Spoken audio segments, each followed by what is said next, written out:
Hi. So I've been wanting to do some more poignant videos for a while now, and it sometimes seems like life just gets in the way. So today it's raining and the weather is not that great for exploring, and it's a weekend, so I'm not working right now. So I had a little extra time.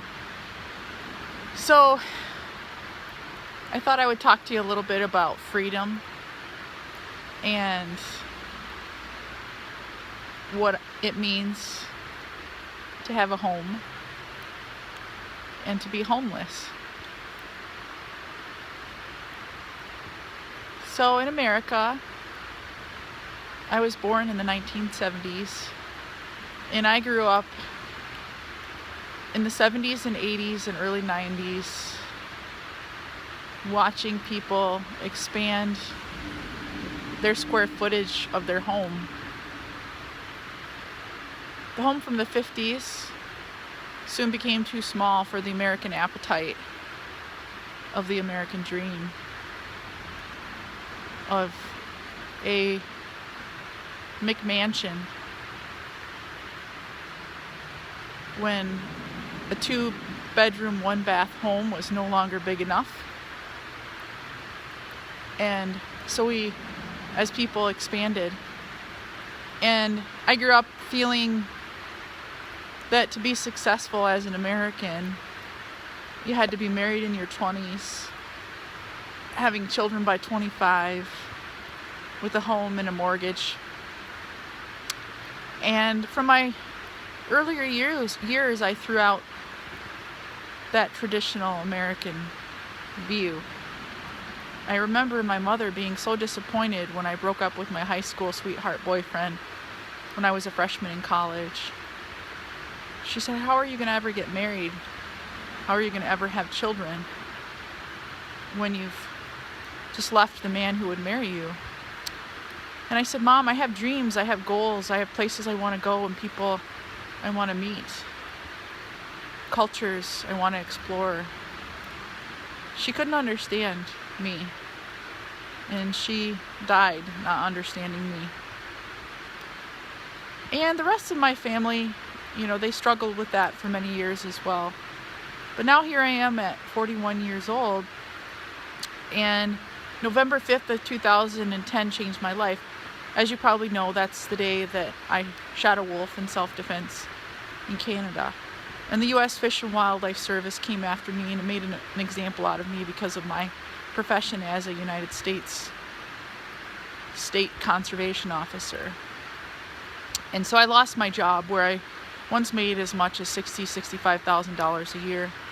And I went from that to making, in some years, $8,000 a year, or more recently, $15,000 a year, living in the poverty level, having a mortgage in Michigan that I still pay for my youth camp, and paying on that, and therefore not having any money to invest in a home in Alaska, where I moved to for a new job after adversity thrust me, catapulted me, because I chose to my future, to my new dreams. And so in doing so, I've had to reevaluate what is important to me, what is my American dream. And so I still have this home in Michigan. It can sleep 24 people. And I realized once I left it that I was married to my home. I was married to that place. I was married to an ideal of helping underprivileged youth. I spent my 20s and early 30s and mid 30s doing so. And all of my money, all of my life savings went into that. And although it's been the most rewarding thing of my life to help underprivileged youth, I had a very important person in my life tell me that of everyone he ever met in his entire life, I needed to learn to be selfish. He said I was rooting my life because I was putting others first before I even put myself. And that was some really profound advice. He said everyone that he had met in his life up until me was too selfish. And me, I wasn't selfish enough. So I kind of reevaluated my priorities, and I realized that I needed to learn who I was and what I wanted, and not identify my only being and through those that I could help. That I needed to create my own identity independent from that. So when adversity catapulted me to Alaska, I suddenly realized this was a journey of self-discovery and for starting over. So because I had a financial partner in that property in Michigan, I couldn't just sell the property. I'm still working on that. They stopped paying their mortgage and their half of the taxes. So for the last few months, I've been paying the whole thing, and they've still been reaping the benefits, even though I no longer live there. And so we've been going through a process trying to negotiate, and I'm hoping in the next few weeks that will all be settled. And I'll still own half of it, and I'll still be paying a land contract on that. But hopefully then I can rent out that space and possibly one day sell it as well. And in the meantime, I've struggled financially. And here in Alaska, where it's one of the most expensive places in the country to live, including most expensive places to rent, I haven't rented. I haven't owned anything here. Instead, I've lived simply off the grid. And a lot of people, fans, followers, those who view my videos and follow me on Facebook, are curious, how do I live? Well, I live in various ways. I camp sometimes in a tent. I camp sometimes in a hammock. I stay sometimes in shelters I've built.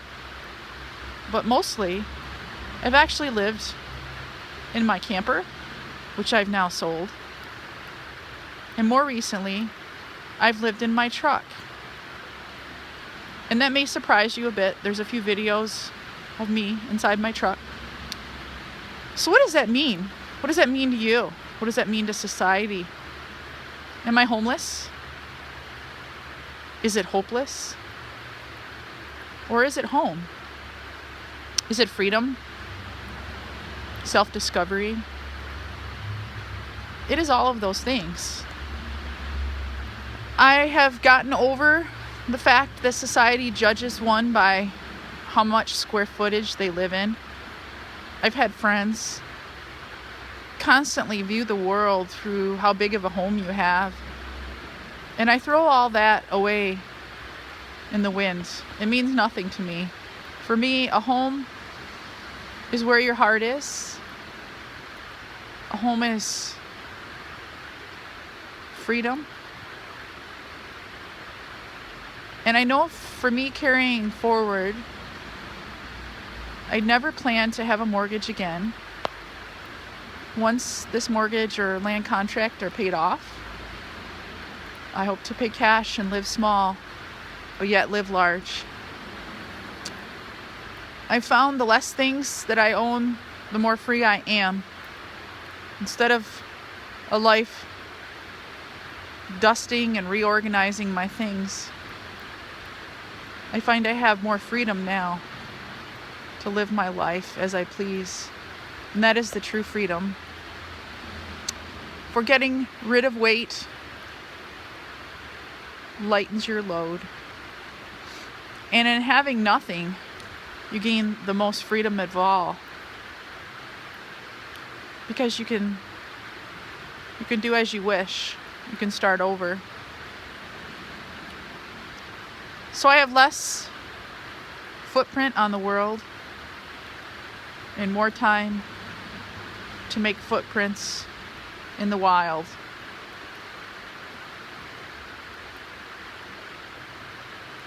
So we all have a different view of what home is and what homelessness is. How much money you need to survive, and what seems hopeless. What is wealth?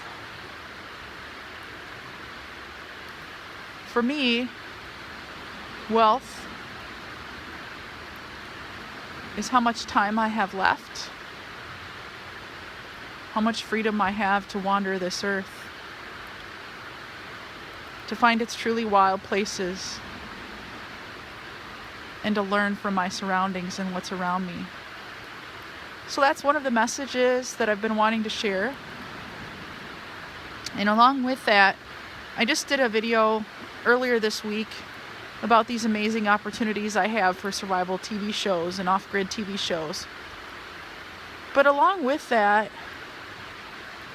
I'm ready.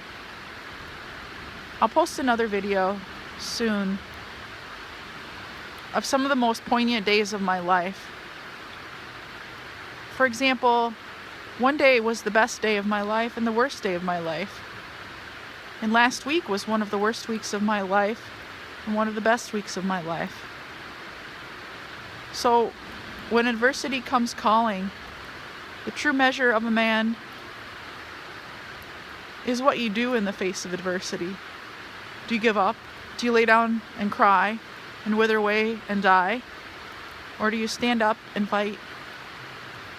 And do you stand a little taller, knowing that you'll overcome your plight and become an even bigger, stronger person, giving more to this world? That is the true measure of a man, and of course, a woman too.